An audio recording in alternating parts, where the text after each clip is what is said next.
Karthigai Deepam serial நேயர்களுக்கு வணக்கம். நம்மளோட கார்த்திகை தீபம் சீரியலில் ஒரு சூப்பரான அப்டேட் வந்துட்டுனே சொல்லலாம். மிஸ் பண்ணாமல் ஃபுல் வீடியோவும் கேளுங்க. வீடியோக்குள்ளே போகிறதுக்கு முன்னாடி நம்ம சேனலுக்கு நீங்கள் புதுசாக இருந்தீங்கன்னா லைக் அண்ட் சப்ஸ்கிரைப் பண்ணி நம்ம சேனலுக்கு கண்டினியூஸாக ஆதரவு கொடுங்க. இப்போ வாங்க என்ன நடக்குதுன்னு சொல்லிட்டு பார்க்கலாம். இப்போ பார்த்தீங்கன்னா நம்மளோட கார்த்தி திருப்பியும் ரேவதியை காப்பாற்றிருக்காங்க.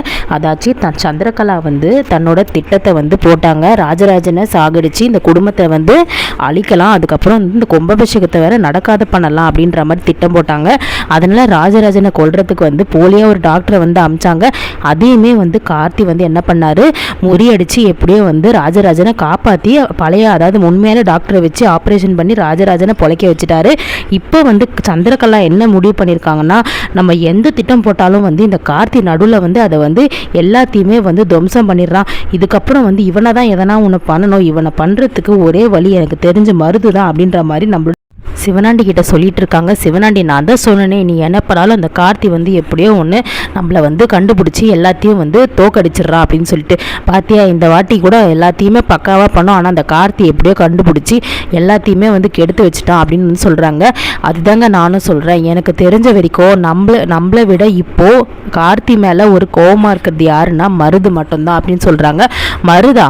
அவன் தான் ஜெயிலில் இருக்கானே, அவனை பற்றி இப்போ ஏன் சொல்கிற அப்படின்ற மாதிரி கேட்கும்போது, மருது தான் இப்போ கார்த்தி மேலே சரியான ஒரு இதில் இருக்கான். ஏன்னா அவனோட நெட்வொர்க்கே கார்த்தி காலி பண்ணியிருக்கான். அதனால இந்த கதையில் அவனை வச்சு தான் நம்ம கேம் விளையாடணும்.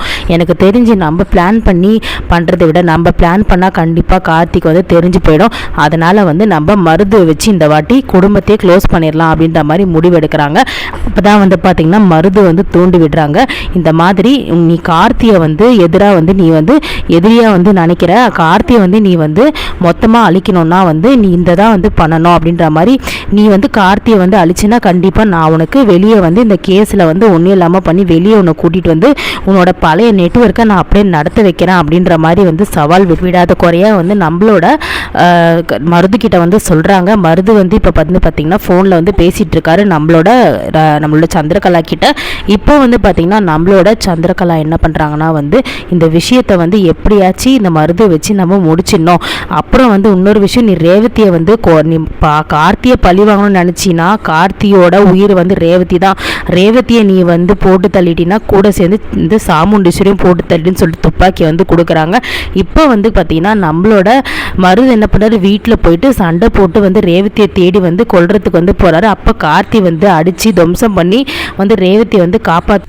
அதனால் இப்போது நம்மளோட ரேவதி என்ன பண்ணுறாங்கன்னா ஓடி ஒளிகிறாங்க. மருது எப்படியோ கண்டுபிடிச்சி அப்போ கார்த்தி போட்டு அடித்து என்ன பண்ணுறாங்க, மருது திருப்பியே போலீஸ்காரங்க கரெக்டாக வந்துடுறாங்க.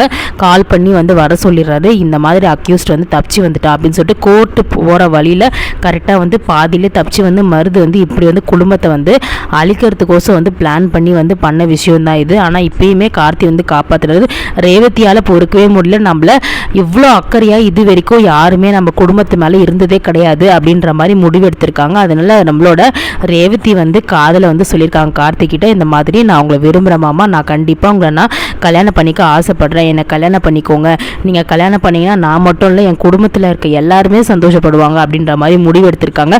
முக்கியமாக எங்கள் அப்பா நம்ம கல்யாணம் பண்ணிக்கணும்னு சொல்லிட்டு உயிருக்கு போராடி பொழைச்சி வந்திருக்காரு. இந்த கல்யாணம் நிற்கணும் அப்படின்னு சொல்லிட்டு உயிருக்கு போராடி எப்படியோ உயிர் திருப்பி வந்திருக்கு. அவருக்காகவாது நான் உங்களை கல்யாணம் பண்ணிக்கணும், அது மட்டும் இல்லை எனக்குமே உங்கள் மேலே தான் விருப்பம், நான் உங்களை கல்யாணம் பண்ணிக்கணும்னு ஆசைப்படுறேன் அப்படின்னு சொல்கிறாங்க. அதை பற்றி கார்த்தி என்ன சொல்கிறாருன்னா, முதல்ல நம்மளுக்கு நிறைய பிரச்சனை இருக்குது, அதை எல்லாமே முடியட்டும், உங்கள் அம்மா அதுக்கு ஒத்துக்கணும், உங்கள் அம்மாவோட சம்மதம் இல்லாமல் கல்யாணம் பண்ணால் நல்லா இருக்காது, கண்டிப்பாக திருப்பியுமே பிரச்சனை வரும் அப்படின்ற மாதிரி சொல்கிறாரு. இப்போ சாமுண்டீஸ்வரி என்ன முடிவெடுக்க போகிறாங்கன்னு தெரியல. ஏற்கனவே இந்த மாதிரி ஒரு விஷயம் சிவனாண்டி ஒரு வெள்ளைக்காரனை வச்சு பார்த்தீங்கன்னா கேம் விளையாடி இருப்பான். அப்பயுமே சாமுண்டீஸ்வரி மனசு இறங்காமல் கார்த்தியை மன்னிக்கவே இல்லை, திருப்பியுமே எதிரியாக தான் பார்த்தாங்க. இப்போ மட்டும் மன்னிப்பாங்களான்றது தெரியல. ஆனால் இத்தனை விஷயத்தை நம்ம கார்த்தி காப்பாற்றிருக்காரு. அது மட்டும் இல்லை, நம்மளோட ராஜராஜனோட உயிரை காப்பாற்றிருக்காரு. என்னதான் மாமாவாக இருந்தாலும் கூடவே இருந்து கண்டுபிடிச்சி ராஜராஜனை ஒரு செகண்ட் விட்டுருந்தா அந்த ஊசி போட்டிருந்தா ஹார்ட் அட்டாக் வந்து உயிர் போயிருக்கும், அதையே வந்து காப்பாற்றிருக்காரு. கண்டிப்பாக நம்மளோட சாமுண்டீஸ்வரி மனசு மாறுவாங்கன்னு சொல்லிட்டு எதிர்பார்க்கப்படுது.